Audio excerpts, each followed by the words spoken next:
A poke to the eyes? A slap to the ears? A kick to the groin?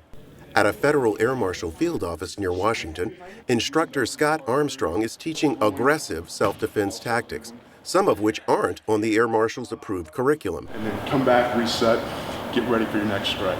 Because these students aren't air marshals. They're airline flight attendants.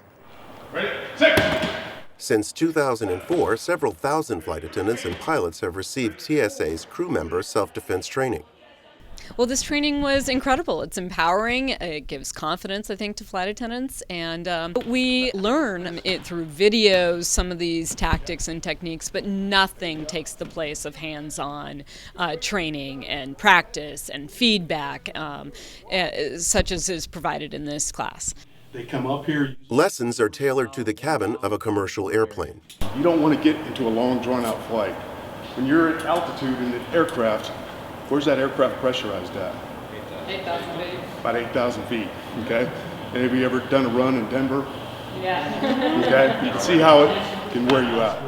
Flight attendant Gina Hinlam knows the threat is real. Oh, yes. It just happened last week.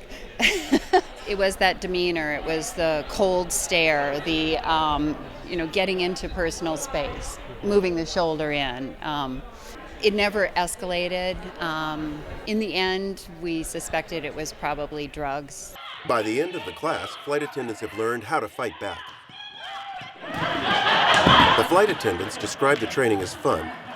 Look at those collarbones. But the real reason for the classes is never far from the surface. If it comes to fighting or fleeing, I'll fight. Absolutely.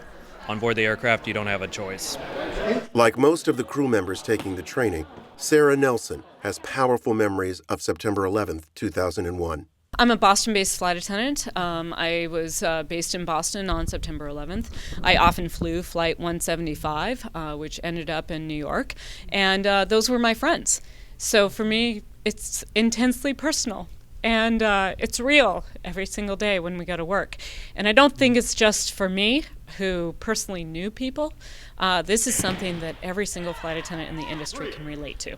This is something that we take personally, we take seriously, and this training relates to filling our role today in a post-9/11 world.